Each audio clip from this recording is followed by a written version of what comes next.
All right, welcome back to another episode of the From the Ground Up podcast. This is a podcast for Dow Smith Company's employees, clients, and friends. And Dow Smith Company is a design builder here in Smyrna, Tennessee. We design and build commercial facilities, medical facilities, and churches. And I am the host of the podcast, Taylor Loyal, and today we have our guest, Holley, who is our Director of Well-Being at Dow Smith Company. And just to start, tell everybody just a little bit about what you do. Okay. And why well-being is so important, not to just to us to our culture, but also to our company. So, a huge part of what I do is attending to the well-being of all the individuals. So, of all of our employees, we're wanting to look at how can we help support them in a healthy lifestyle. Not just physical health, but mental health, like a well-rounded, healthy lifestyle overall. That has a huge benefit to the company as well, because if individuals in it are thriving, then the company's going to do better. And so it's kind of a win-win all the way around. And it's a way to show caring. It's really a way to just say, we care about you as a person. You spend a lot of your life here at work. So let's make sure that, you're doing well. Yeah, and that well-being is, it manifests itself in a lot of ways, but the one that we probably see the most with you is like sitting down and actually talking with people. For people like me, Holley is my coach.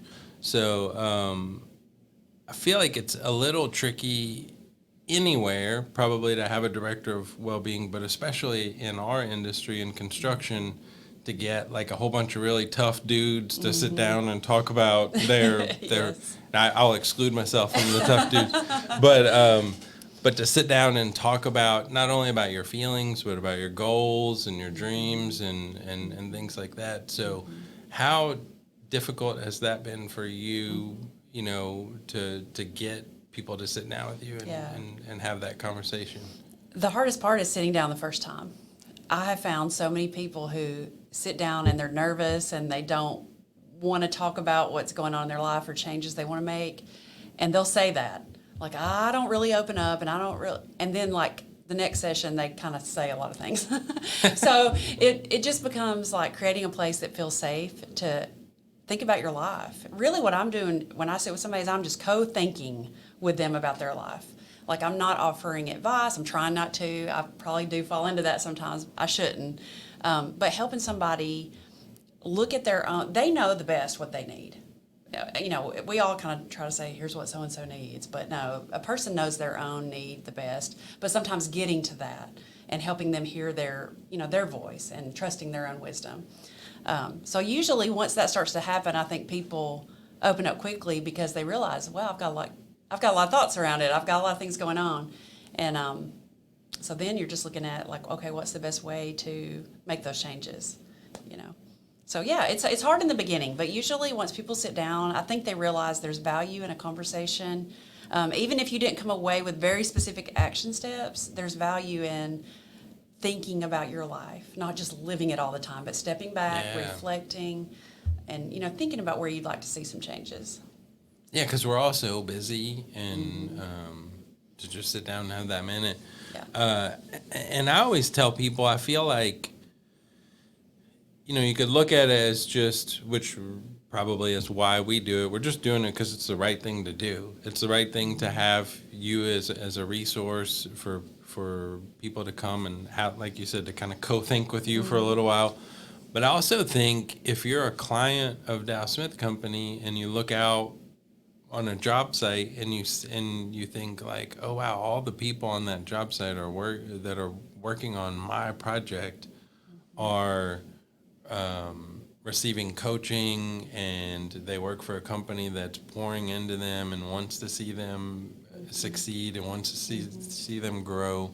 I think there's no way it can't be a better project because of that, right? Yes, I think so. Well, it's kind of like we have what I would consider a lot of high-performing people.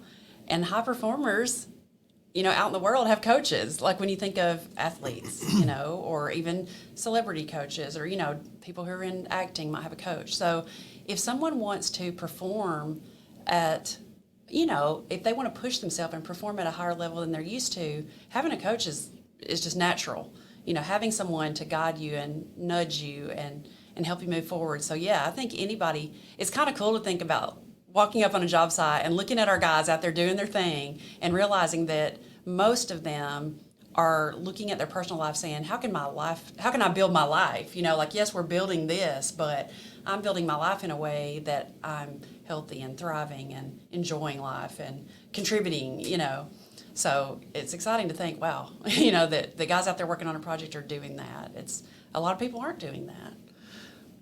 Yeah, and that's an interesting analogy with athletes, because I remember like the first time I was a kid, and you start thinking about like I grew up, I loved watching boxing, and you're like, oh, Mike Tyson had a Customato, and when you see what Customato looks like, you're like, that guy couldn't beat up anybody. Yes. But yeah. Mike Tyson was a better fighter because he had a coach Yes. who could kind of step back and just look at him and be like, whoa. I mean, you're amazing already, but you'd be even better if you did this, this, and this. Yes. And so I think the reason I bring that up is because I think sometimes people, they're reluctant to do it because, like you said, they don't want to talk about their feelings, but also it's like it might be viewed in a way as like weakness, like, well, why would I need coaching? I'm already awesome, Yes. Right. When in reality, like, you're gonna just get better and increase your everything that you're already good at. There's a challenge element to it. So when I think of, again, using like the athletic comparison, if someone is boxing, they're building up a muscle. So if you're sitting with someone and they're thinking through a process and you challenge that thought, the more you can do that, the more refined the thinking gets for that person. So it's not that, like I said, not advice giving, but if they're thinking something, or maybe they contradicted themselves, so they're not right sure, then I can say, okay, you said that, but a minute ago you said that. Suddenly they have to flex that mental muscle, and really refine it, and you get definition, like you would working out. So anyone can improve and grow. I mean, anyone. And that's one thing I try to tell people. It is not, hey, you need coaching. It's like you're a mess. You're so messed up. But really, all of us could benefit. We say the very same thing with the business. We talk about working in the business and on the business. So you can be doing the busy work of it all day long, but leadership will pull back and say, we need to work on the business, and it's the same thing with your life. So you're going through your life day to day to day. But when you pull back for coaching, it's a way to say, okay, I'm reflecting at it, I'm looking at my life and saying, I want to work on it. What areas, which we have all of our little areas of well-being, you could look at your physical life, your spiritual life, your relational life, financial, social, intellectual, like all of that, and say, well, okay, where would I like to increase my muscle a little bit, Yeah. So. Well, and so this time of year, I feel like is the time of year that people probably do the most thinking about all this stuff, with New Year's resolutions, And so I wanted to talk to you today some about, are resolutions even a good idea? Why do they work? Why do they not work? And I was just looking at, last night, Forbes had a list of like the top 5 New Year's resolutions that somebody polled people and they had. So number 1 was improved fitness. Number 2 was improved finances. Number 3 was improved mental health. Number 4 was lose weight. Number 5 was improved diet. And then way down at the bottom of the list, Dow and Joey will be happy to hear this, the very bottom of the list, performing better at work. So it's like, yes. I guess that's not that big of a, but you look at those top 5, and I feel like you could probably, this could be from 2024, or it could be from 1954. Yes. Those are the 5 things. So it just feels like we have these same 5 things every single year. We want to improve our fitness and finances, mental health, lose weight, improve diet. And yet we're kind of getting fatter and broker and struggling more with stress and mental health and stuff than ever before. So why aren't? But then every year we go, well, it's January 1st, so now I gotta to deal with this. So why is it not working? I guess is my question for you. Yeah, I mean, many of us have probably made one or more of those resolutions for sure. I've been thinking about it too, because that time of year is coming, and I'm sort of an eternal optimist on resolutions. Like, I want them to work so badly, and I even set some for myself. But really what we're talking about is the process of change. And so that is a process. It's not like the calendar day changed, and now I'm going to do these 5 things. So there are a lot of reasons why I think we sabotage ourselves when we do a New Year's resolution, just because we go, okay, the calendar turns over a day, and now I'm going to suddenly do all these things that I've never done before. Right. You know, and I'm going to do all of them. All of them. So if I were to name some things, I guess one would be, it's overwhelming. We take on too many changes. So one resolution with baby steps toward it is going to have more fruit than 5 big things that you're shifting behavior. Behavior is one of the hardest things to change. So in coaching, we look at that a lot. You didn't like the way you acted in a certain scenario. All right, let's think about how to do it next time, but it's hard. It's hard to change. It's just ingrained. But there are ways, there are methods. So it can be you took on too much, it's overwhelming, or it really doesn't line up with your beliefs and values. And that's one, I'm investigating that one personally right now. Like, what do I believe about myself? And what are my values? What is truly important? So if I have a value of health, and I also have a value of enjoyment of life. Right, enjoyment of cake. Exactly, yeah. And I do have that one, by the way.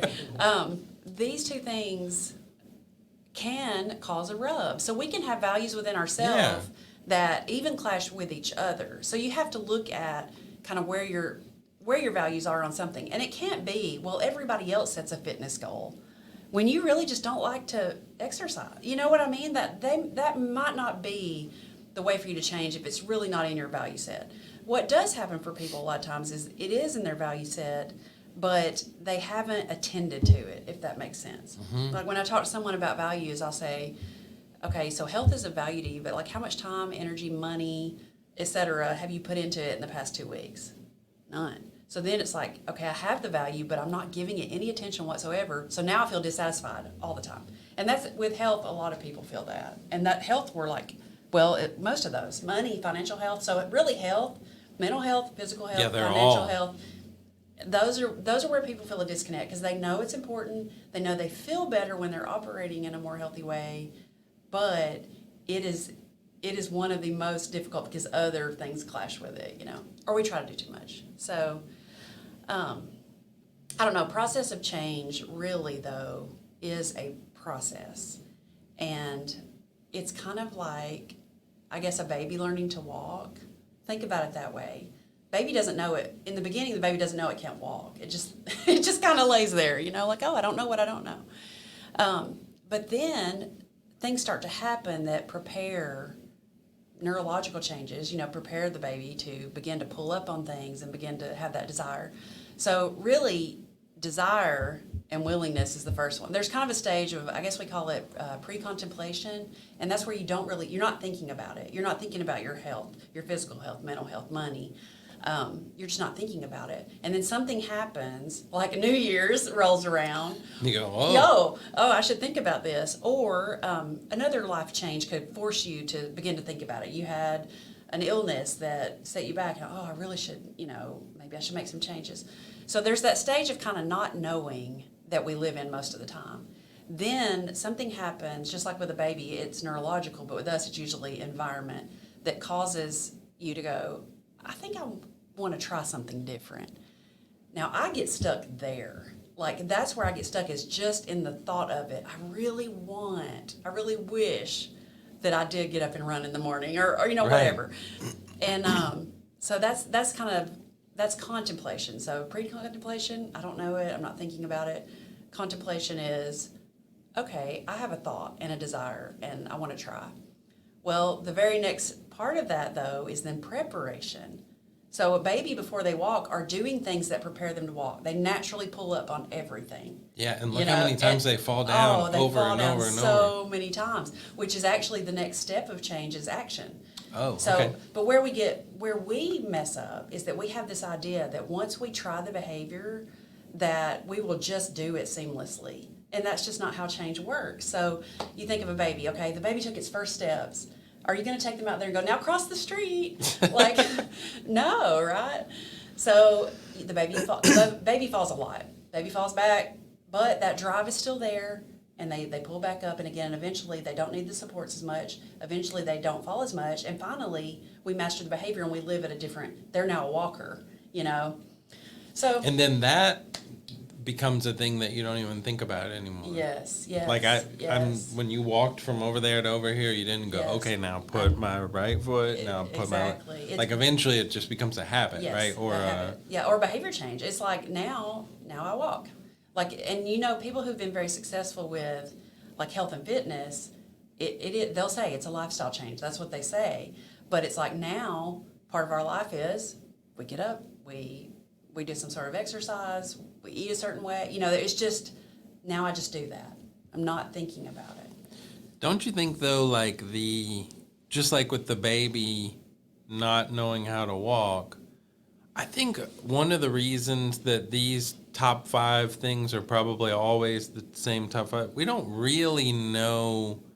I want to improve my fitness. Okay, well, what does that even mean? What does it mean? Like, I just know I don't feel great. I just really want to feel better. Or I know when I look in the mirror, I wish I looked better or whatever. But we don't take that next step sometimes of like, well, I went to the gym once and I picked up some heavy weights and I walked out and I felt a little better and then that was that. But it's like, how do you get, those stages that you just outlined? Like, how do we get with fitness or with finance? Like, finance is probably a great one because everybody knows we need to save more money or invest more money or do different things. So we don't really know what does that look like in real life. So what you would do, usually there's a sense of overwhelm that comes with this big thing. I want to be fit. Like that's a very broad, like you said, what even is that? Or I want to manage my money better. What even is that? So the way that you get past that overwhelming kind of analysis paralysis is to break it down into smaller steps, always. So, okay, I want to be fit. That's the big thing. All right, what does that look like for me? Would it look like walking? Would it look like swimming? Would it look like some other hobby that helps me to move? I mean, I talked with someone a while back who has always had this kind of, I want to be healthier, I want to be more fit. And they said, I hate exercise, I hate it. And I said, well, what could you do just to move? And that one small thing changed their outlook, like, oh, movement. That doesn't feel awful. Like, the word exercise feels awful to me. Like, ugh, I'm scared of it. But when I think about just moving more, that feels very achievable. So I think that part of it is taking that big, broad, like I want to be better with money and going, well, first of all, why? What's, because give your motivation kind of an end goal there. Like, what is it about that that's going to make me feel better, function better, and then baby steps. So we're talking about a baby walk-in. That's what it is. You go, okay, maybe the first step I could do is a budget. Like a lot of people don't do a budget. So it's a very concrete thing you could do to start tracking. And then it can go from there. And then as it grows, okay, maybe I saved more. And then, okay, my next step I want to invest something, So it's taking some big goal and bringing it down into these smaller, achievable steps. And I think that kind of ties into our time frame stuff with New Year's is that we say, well, on January 1, I'll start. And really you could start like the next time you do something. I have a little sign at home because I'm the worst at Monday. I will start. I do that a lot. But I found this little sign and it just said beginning now. And so I put it up because I thought I need that because I'm a perfectionist type thinker and I'm thinking, oh, well, I blew it this week. But a baby doesn't do that. A baby doesn't fall down and go, well, I blew it. I'm not going to try to walk again until Monday. Exactly. You're like, no, I'm going to try again. So, yeah, I ate that cookie a minute ago in the office because they were in there. And I was You planning didn't bring on, me one? I did not. No, I was doing a little bit of a fast this morning. I thought I'm going to make it to noon, and I'm not going. And there was that cookie, and I ate it. So I could either eat like crap the rest of the day, Right. or I could go like, okay, now I'm going to get back on track. And so that when you fall, and that sort of when you look at the stages of change, like pre-contemplation, contemplation, preparation, action. There's a lot of trial and error in action. Then there's this maintenance part. Like the very Right. last step of change is maintenance, where you get to a point when you do fall or you relapse or you trip up, you are able to regroup and start over, and you don't just throw it all out the window, you know. And that's kind of a mental shift because we sort of get down on ourselves, and that goes back to your belief system, your values. What do you actually think about yourself and how you see? Like one I struggle with is I have a sweet tooth, right? I mentioned the cookie, and I've always said that to people, like I just love dessert. I've always had a sweet tooth. That's just who I am. Well, maybe that's where I need to start. Okay, no, you're not the person that always eats the cake. You know what I mean? Yeah. And feels yucky kind of after that of like, oh, I had all that sugar, and I know how it makes me feel, but I'm just the person that has a sweet tooth, you know. So there's a lot of mental shift involved, and that's where coaching can help because that's a struggle. It's a struggle for all of us. When it sounds like, I think a lot of people want to, you kind of have to start with the result that you want, but then it's like, how do I get to particular actions, and actually even shift the whole conversation instead of like, I kind of hate that these say improved fitness, improved finance, like I wish they would say, I want to be someone who does these things, Yes, instead yes, of like, yes. instead of I want to have this, it's more about I want to do this. Yes, Right. yes, like, yeah. or not do this as the case may be. But, Yeah. because I think we get like, it's like, who wouldn't want to have $1 million, right? Right. Like, of course, Yeah. but, how much are you a type of person who's saving money every week or investing money every week or whatever? So, it just, I guess it seems like a lot of these, we just kind of get stuck back with the same thing. Yes, So, yeah. and I wanted to get your thoughts on, I read a book a few years ago called The Motivation Myth, and it's by this guy, Jeff Hayden. And in the book, he talked about how, a lot of people think that the way to get motivated to do something is through some sort of outside force, like something happens. You watch Rocky and you're like, all right, I'm feeling fired up now. I'm going to go for now I'm going to go run a marathon tomorrow or whatever. Yes, yeah. And his argument was, it's actually the opposite. Backwards. Like, you just go run as far as you can run, and that might be a half a mile. But like, now that motivates you to get up the next day Yes. and do it again. Yes. And one of the things that he said in there was, he was like, if you're going to make a change like this, if you're going to make a New Year's resolution, don't tell anybody. Because what happens is you go, oh, I'm going to go climb Mount Everest, right? That's what I'm going to do in 2024.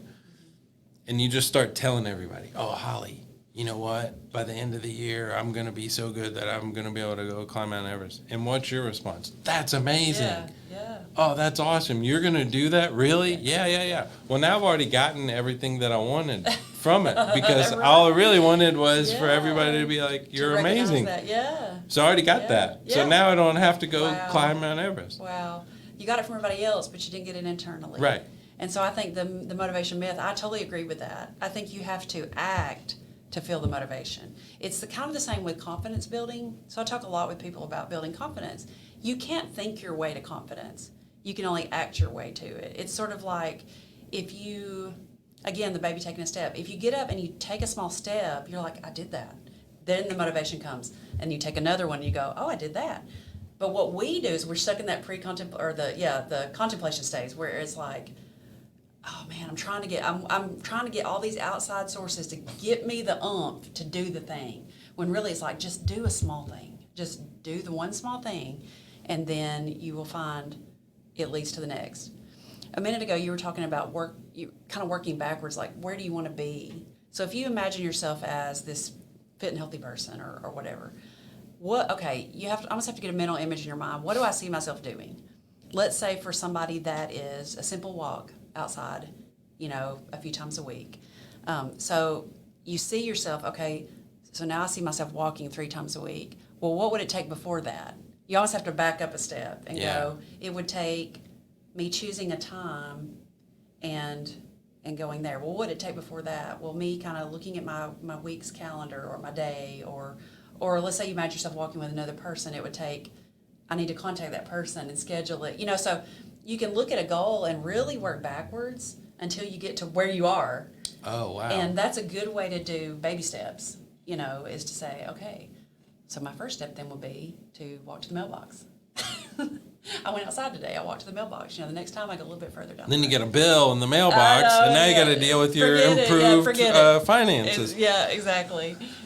Well, and that's true. So distractions and obstacles are a huge part of impeding the change process. There's things, and then there's kind of the mindset of like what I don't want to be versus what I do want to be. So there's this idea of, well, I don't want to be unhealthy, overweight, like poor, well, like whatever the thing is. But what you're doing is you're putting a ton of mental energy into the negative, like what you don't want. So instead, you move toward that positive thing. And if you bump into something on the way, just try to so go that's a around good. it, Is it better to think about these things in terms of what you're going to have to stop, or better to think about in terms of what you're going to have to start? To start, I think it's a forward-moving energy versus the shame, the guilt, the times I failed before energy that goes into what I don't want to be. So you have to almost see yourself, again, you see yourself differently, and then I want to move toward that, not just away from that. If I just think about, I don't want to be poor, I don't want to be broke all the time, all I'm thinking about is being broke all the time. Right. So, and again, your thoughts, this whole change process starts in your mind a lot of times, and so at some point you have to kind of go, okay, I've thought of this through, now I just step and I move, and I want to move toward my goal, not just away from, the other. So how do we, whatever it is, it sounds like 5 goals are way too many. Probably. But even if you just pick one and you say, like, my New Year's resolution is going to be this one thing, how do you get that down to, like, it almost feels like, I hate referencing books all the time, but I read a book called, I think it's just called One Word. And the guy says just like, you should really just come up with one word for your whole year. Yes. And if you could just have that. And the year that I read it, I came up with the word intentional, because I felt like so much of our lives, and this is back to the just the behavior and the habits and stuff, probably way more of your life than you realize is just autopilot. Like you're just doing things and you're not even really putting. So I wanted to really think through, like, even if I'm doing something that I know is not great for me, I want to be intentional about it. Like going and eating a cookie. It's like, I'm going to really enjoy this cookie because I may not do it again for another month. So let me just be intentional about that. Oh, I love that. So should we just distill everything down to like almost even to just a word? Yes. So I read that book, and my word was act. The year I did it. Act. So it was a verb. And I did some things, like, I don't know, I may have to edit this out, but like, I've got this tattoo that I have, right? And I did it that year because nobody in construction has tattoos. I mean, but it's like, I had been thinking about it forever and had never done it, and I wanted to do it, and there was that disconnect between something I wanted and something I hadn't done. And so that year I had done the word act, and I thought, okay, I'm just going to go do it, And then I accomplished that goal, if you want. It's not the greatest example, but it was a very concrete example for me of acting on something that I wanted to do, regardless of what people thought, regardless, it was what I wanted. And so, I think that one word, that year really impacted me a lot, because I tend to procrastinate, I tend to overthink things, and every time that word would just pop up. And you could apply that to many, many things, like send that email, like act, do it now, don't wait, So I do think our biggest issue is probably taking on something too big, too fast, too many changes, but much better to start with small, more realistic, achievable goals that that you can do. Like the person who said, I can move. I can get up and from my desk and like go down the hallway, and I can kind of bend over and touch my toes, stretch a little bit, sit up, breathe. But just go take I don't a walk go on run. your lunch Yeah, I don't break want or to go whatever, exercise, you know. So, yeah, something achievable that feels good. And then the confidence comes, then the motivation comes, you know. What do you think ultimately, beyond just the human behavior part of it, like, what's the biggest thing that kind of holds people back? I mean, is it doubt? Is it just falling back into the old? Is it giving up too easily? I think it's not having maybe a thorough enough plan. So that goes back to the baby steps. Like if you can, well, last year I lost 25 pounds and I've kept that off. And I had to get help with that. You know, I tried some, and I would play college sport and I'd always been in shape. But, you know, as time goes on and kids and all, I had fallen out of a lot of those patterns. And I couldn't exercise it away anymore. And like I really needed to change the way I was eating. And I ended up, the accountability that I have was kind of meeting with someone who I logged my food. They looked at it each time. They encouraged me. They didn't shame me, you know. And so it was having a very thorough plan. Like once a week I'm going to weigh in.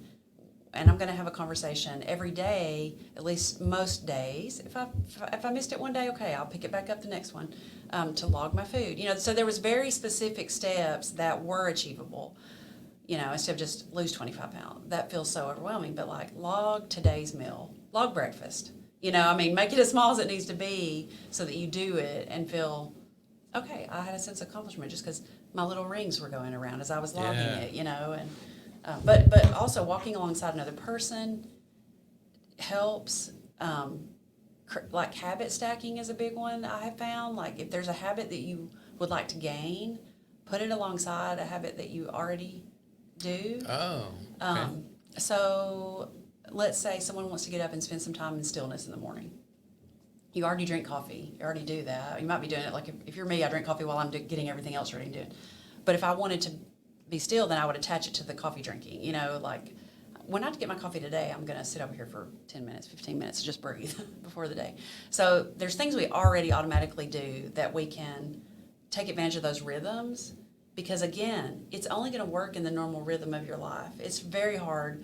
Like if people don't have that time in the day to go to the gym, it's really hard to say, now I'm going to be a gym person. Right. You know, maybe a walk down the driveway as a start.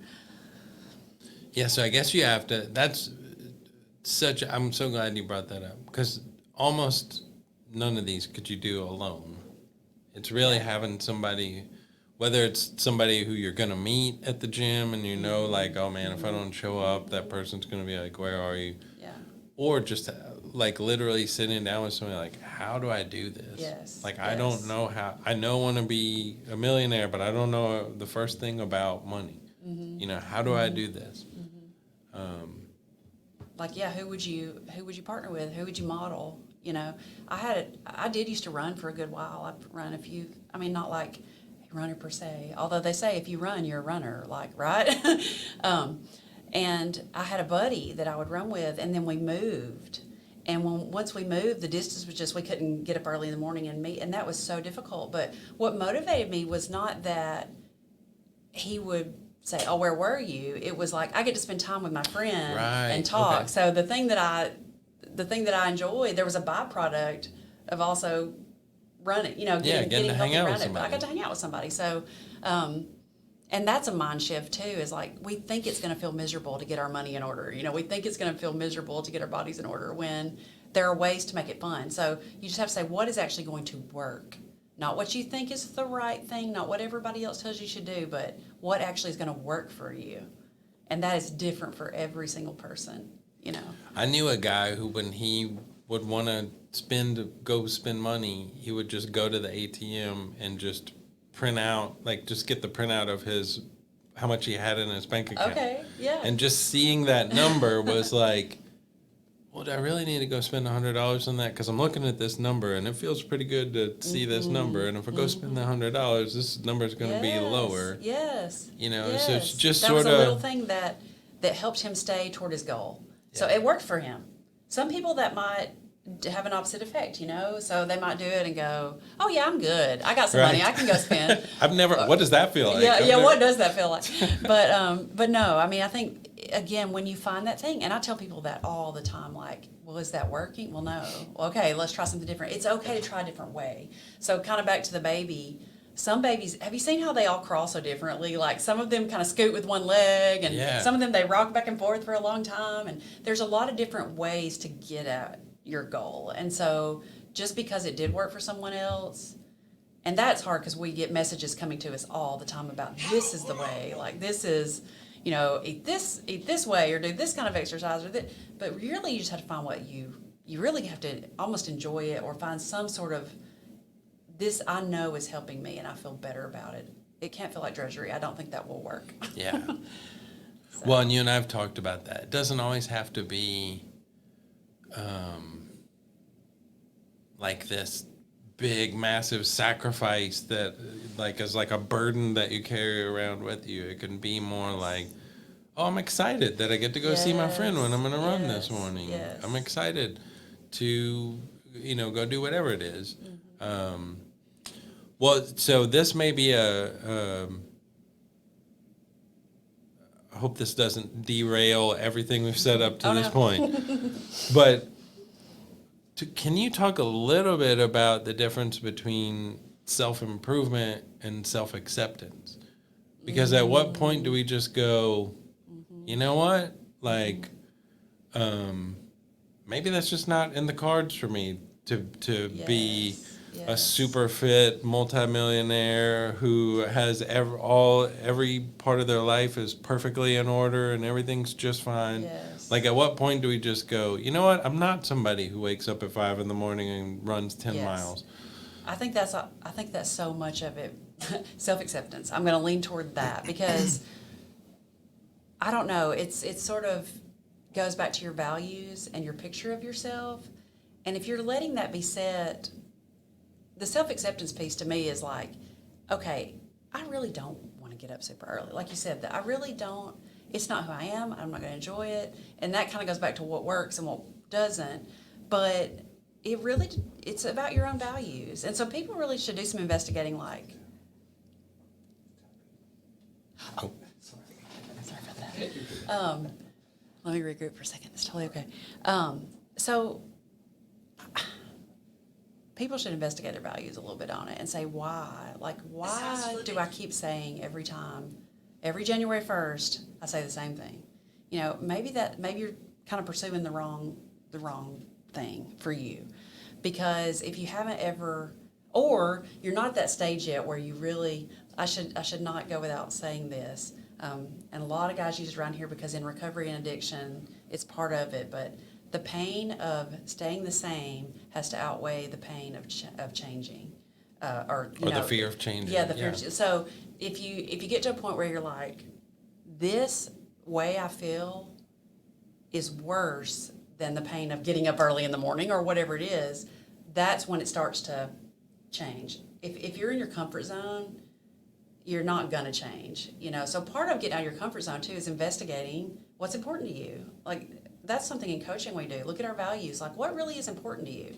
Well, I know everything's important to me. No, Right. no, not really. So let's narrow it down so that the goals that you set are connected to the values that you have, or else you're probably not going to have any oomph for those goals if it really, truly isn't important. And I tell people all the time, it's okay to say, that's not important to me. Like, it's okay. There's no judgment on values. They just are. Mm-hmm. And what one person might value, I'm trying to think of two that are very different in a way.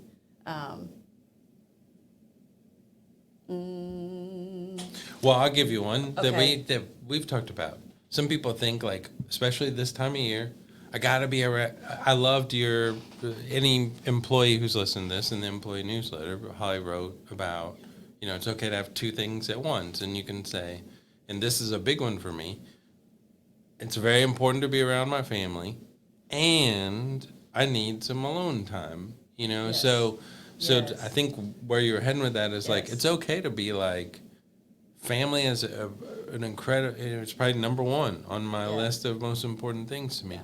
But if I do that all the time, there's like diminishing returns at a certain point where Yes, I'm no yes. longer able to contribute to my family, even to a Yes. conversation where it's just like, Right. look, I'm just Yeah. kind of, I need to I need Yes. just a minute. Yes. Well, and I think that made me think of like mothers with young children. Right. So that's very hard. You have a baby, your body changes, you want to get fit, but yet your true value oftentimes is like the time spent with them and what you're doing. And to say, well, just because it's okay to say, I'm not going to place value on taking more hours out of my life when I'm already sleep deprived and I'm already this and I'm already that, just because that's what everybody else thinks I should do.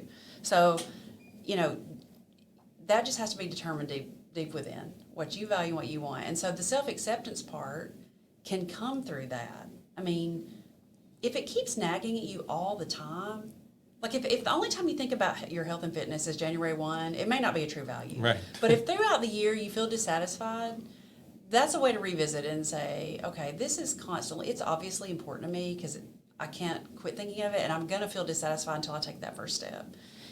But that's part of the change into the trial and error and all of that. So, but self-acceptance is connected to your values, I think. Cool.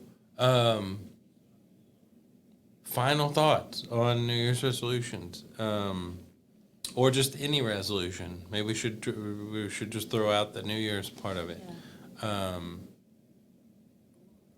What's just kind of if you had one little, I know you said you don't like to give people advice, but if you had one little piece of advice, and maybe even from your personal experience, like if there is that thing that's nagging at you that's throughout the whole year, not just on January 1st, and you're just kind of like, man, no, I need to change this thing. One small step. I want to be outside a lot more than I am. And we've got some space around us. And to walk outside for 5 minutes, breathe the air, stretch my arms out, look around is a baby step. I'm not maybe doing all the things on our property that I eventually want to do. But I stepped out and I breathed in the air and I started it. That's where and then the motivation, like, oh, that felt really good. And so, let's just say, just one small step. No matter what the change is, some small thing that gives you that sense of, I did a thing. And your own action Your own motivates action you to will motivate do you. more. Your own action will motivate you more than any other person or any other outside voice could. It's just you took a step and you accomplished that thing. And if you make that thing achievable enough, then you can accomplish it pretty easy. And then you stretch yourself, a little more. So. And then you just are a person And then who you goes outside a lot. It goes outside. I just live outside a lot. I just live outside now. Yeah. So that is a goal for me. That's a goal for me this year. And I've been actually thinking about being barefoot. And so instead of waiting till January 1 to go barefoot, the other day, that sounds crazy, doesn't it, here on I know, I'm sorry. I go outside. It was a warmer day. It was 60. It was nice outside. And I had a conversation with somebody that I normally would have had here. And I said, can we go outside? I said, I know this seems kind of weird, but I'm really wanting to just be outside more and start, and I'm going to take off my shoes, okay? And they were fine with it, and I did it. And, man, I thought about it the rest of the day, like how good that felt. Then it got really cold, and so I wimped out a little bit, But, okay, maybe I can try it for 5 minutes on a cold day and just see what that feels like, to get me out in the air. Just because it's cold outside doesn't mean I have to, hide and hibernate, Just put on enough layers, you're okay, so... That's a goal awesome. That's great. Yep. Well, thank you so much, Holley. Yeah. Thank you to anybody listening. If you want more information about Dow Smith Company, you can follow us on dowsmith.com, or you can check us out on dowsmith.com. Follow us on all social media, Facebook, Instagram, or I always make the joke, you can be one of our 20 followers on Twitter. That's right. But really appreciate the conversation today. As always, thank you again for doing this. Yeah, thank you.